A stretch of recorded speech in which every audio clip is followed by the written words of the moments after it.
Convierte en el cosmos.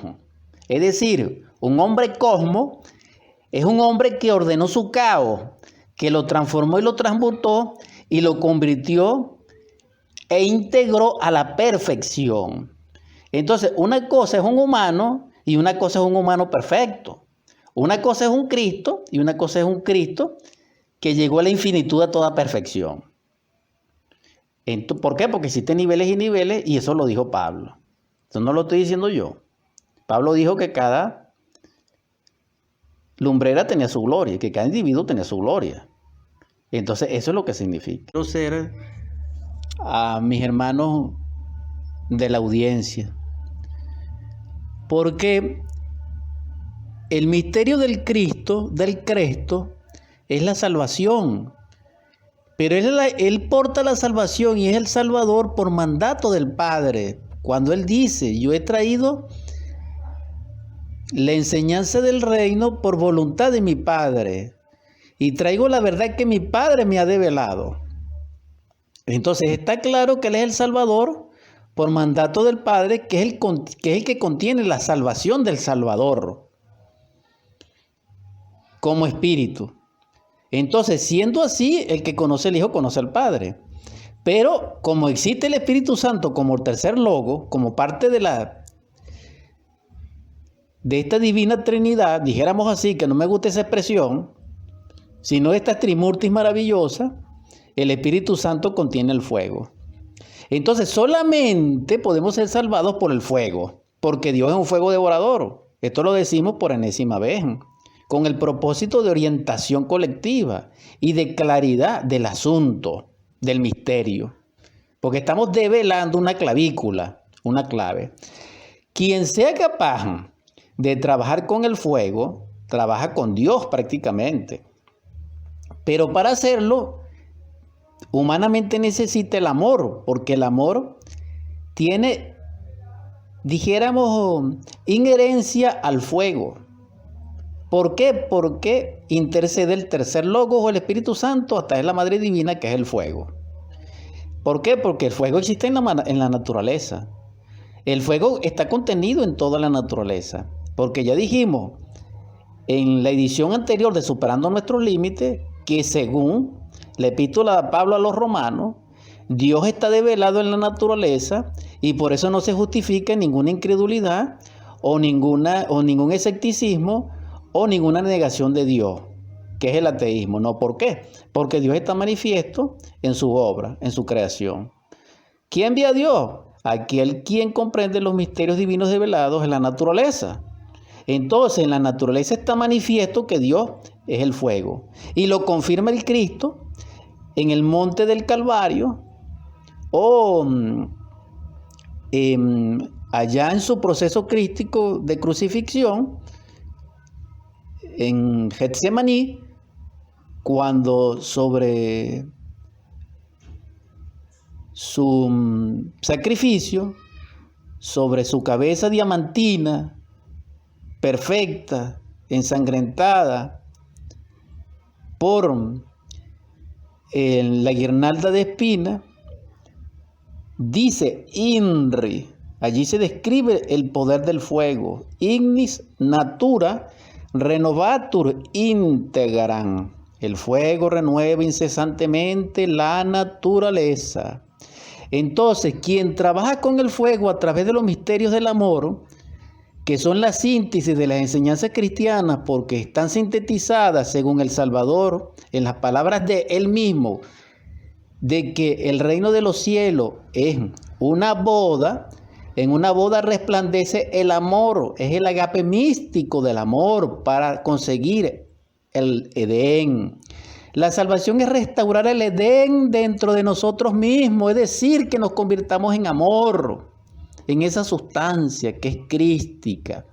Entonces, quien comprende esto y quien lo realiza, se convierte en un bodhisattva.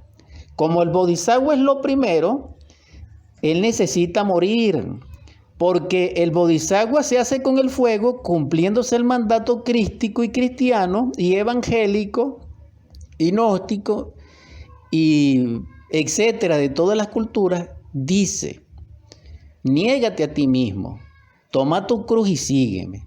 Entonces, los misterios del fuego pertenecen a toma tu cruz. Es decir, el cristiano trabaja con la cruz.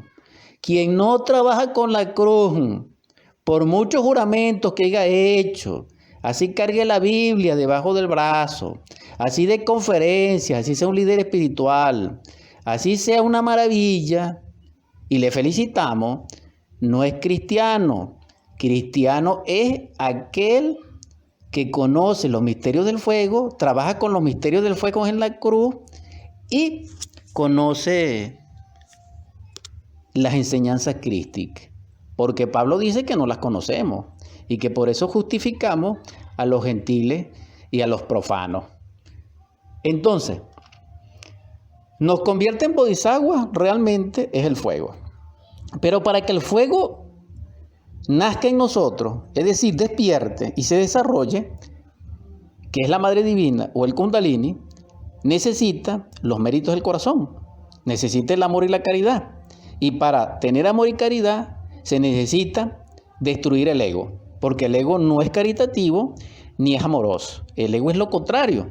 El ego es muerte, el ego es fornicación, el ego es adulterio, el ego es violencia, asesinato, mentira. El ego es toda la oscuridad.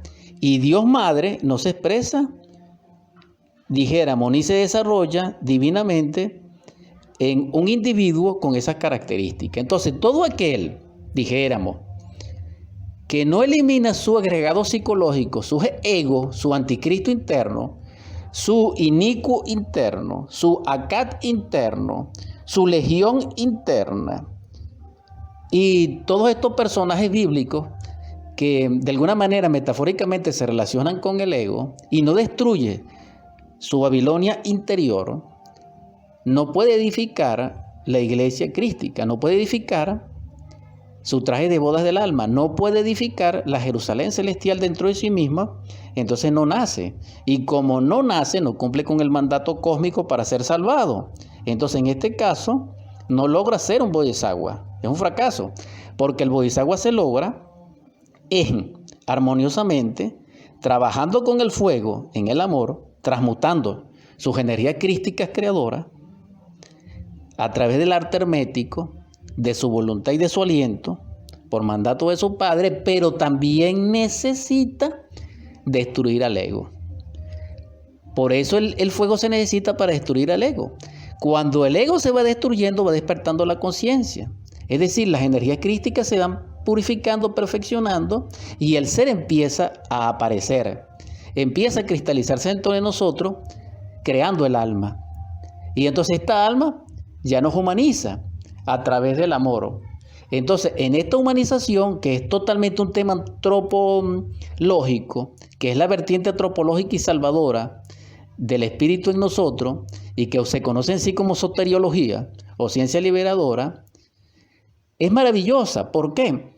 Porque en este caso, quien logra destruir al ego, logra purificarse, perfeccionarse en los misterios del fuego. Y entonces el fuego se cristaliza dentro de él en forma pura, lava su vestidura y tiene el poder humildemente de superar, de trascender cualquier prueba que nos ponga el adversario. Es decir, existe la ciencia del probismo, porque para que este trabajo se realice, existe la ciencia del probismo, es decir, lo que se llama el drama cósmico, que está regido por los divinos elogines, por la divina logia blanca, o por lo que se conoce como el círculo consciente de la humanidad solar, o también como se conoce como la Universidad de Alcaldán de los mundos internos, que está dirigido en sí mismo no solamente por el Cristo, nuestro Salvador, sino también por la muralla guardiana y por otra serie infinita de ángeles, de arcángeles, de potestades divinas que pertenecen a lo que se llama a la orden sagrada del Tíbet. y que teológicamente hablando, a la luz de la Biblia, es, según la escala de Jacob, la jerarquía divina y celeste, porque Dios es Dios. En este sentido, hermanos, hermanas, la exhortación es despertar la conciencia para que nos convertamos en bodhisattva. Ese es el primer paso. Y aquel que va muriendo en sí mismo y se va perfeccionando se convierte en un bodhisattva o en el bodhisattva. Y este bodhisattva es distinto, porque para que se llegue a ese estado se necesita la perla seminal, que es un trabajo interno de perfección, y se necesita, dijéramos, el aura florecer. Entonces, estos misterios crísticos, que también son budistas o búdicos, son totalmente salvadores. Pero lo que quería distinguir era a la conciencia pública de que una cosa es el alma humana de una divinidad y una cosa es la divinidad en sí misma, hasta que se logre la perfección absoluta. Cuando se logra la perfección absoluta, lo que resplandece es la divinidad. Ya no hay nada humano, a excepción de que haya una encarnación, o en el caso de un Cristo viviente o de un Paramartasaya, eso es distinto. Hemos terminado la edición 223 de Superando Nuestros Límites. Realmente no develamos todo lo que queríamos hacer, lo vamos a dejarlo hasta aquí, no tenemos más tiempo, y gratitud infinita y gracias a Dios por permitirnos este compartir. En el nombre del Cristo, por la caridad universal y de acuerdo a la ley, a ti, Logos divino, que eres el amor, que eres la paz, que eres lo que eres, perdónanos, Señor. Y doquiera haya enfermos, haya dolor, haya afligidos, te suplico, Señor, que intercedas por ellos, derramando tu espíritu de sanación y de vida. Amén. También te suplico, Señor, que en los hogares donde reina el hambre, la desolación, la miseria, la carestía, derrame sobre ellos, Señor, el espíritu de prosperidad y riqueza y de prosperidad, en el sentido de abundancia.